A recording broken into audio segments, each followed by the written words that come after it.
I'm Jennifer DeRosio, and I'm at the Calgary Food Bank. We're here today to learn about a new way that they're getting food to people in the city of Calgary. A major shift in delivery for you. Can you tell us more about when that started and what that is? Well, it's something that we've been thinking about for a long time. We've been giving out food hampers for well over 30 years. They're built generic, same for everybody. And what we found is that isn't working very well. The diversity in what people eat is staggering. Oh, you got a new one? Yeah. Think of it like click and collect at the grocery store. When our clients arrive for their appointment to pick up some food, they meet with a volunteer who checks them in for their appointment, and they get to indicate how much bread, how much rice, how much pasta, how much of different types of meat, or if they're vegetarian, maybe it's all eggs and milk instead of meat.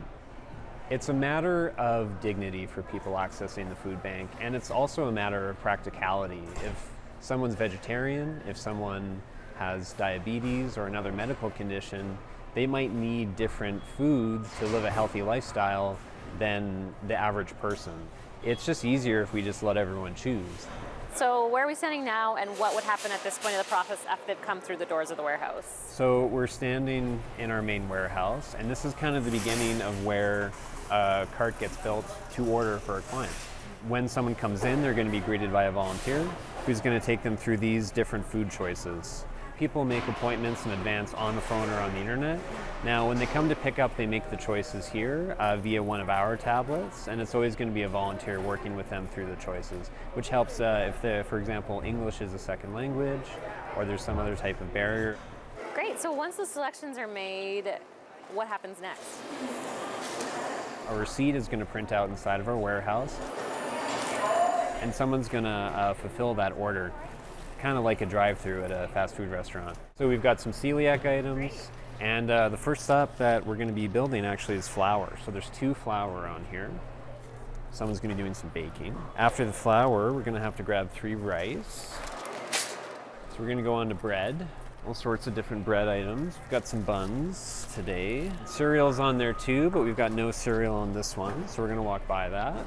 Now for the produce, we get a pretty good variety. So everyone's going to get potatoes. There's going to be a bag that we've put together of some extras, which can include some canned vegetables and also the types of snacks that we get donated from time to time. Now I've got a hamper for 4 people here, so I'm going to do a small produce box and a large produce box. They've already put together all the protein items for me. Oh, great. And so I can just put it in the cart, and then I don't need to go scavenging. And so here are all the items, so I just match the receipts. Might have to lift that bag into there. And there we go. We're trying to give them a choice. It's hard enough to come here as it is, so to give them a bit of a choice that they have a feeling that they at least can choose what they want in their hamper is huge for them. So a lot of the things that we were giving them when they didn't have a choice, they would send them back in the cart. They wouldn't even take them because it was nothing they were used to. It's been a really easy transition and a good transition. I'm Osei Irete, and I'm here at Lethbridge's Interfaith Food Bank Society, where they've been customizing the food they hand out to clients to better meet the changing needs of the community.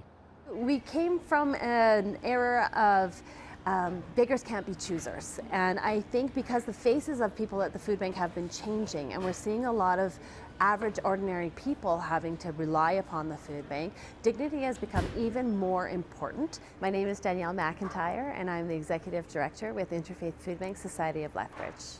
We offer a standard hamper that has most of the pantry items that a family would need, but we offer a lot of perishable items in what we call our pick room. This gives our families the opportunity for an element of choice where they can choose those perishable items that are added on top of their standard hamper. We really try to serve our community as it evolves.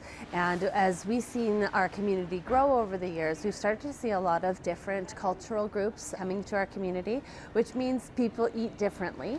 And so regularly we will do surveys of our clients to find out what food are they hoping for, what do they receive too much of, what don't they want in their hampers, because ultimately we want to make sure that the food that we're handing out is being used to its true intent. The element of choice is definitely something that has been focused by food banks across the country, recognizing that every individual or household is unique and has their own circumstances. And so many food banks will do things like accommodate special dietary needs for religious, cultural, or medical reasons. Some will have shopping models, others will have elements of choice like we are doing here. From a logistics point of view, we see the food that is going out being used. When people are given things that are not good for them or that they cannot eat, they end up in the garbage or somewhere else, and we need those resources. So it allows us to be able to serve our clients better, and it allows us to reserve the resources that we have to be used in the very best way. There has always been a stigma attached to asking for help. And so when people come in, if they are treated with dignity, treated kindly, treated as if they've made the right choice to come and ask for help when needed, it really helps that process in terms of giving them help to move beyond the food bank lineup. It also allows us to have better relationships with the people that we're serving and makes for an all-round pleasant experience when people treat each other fairly.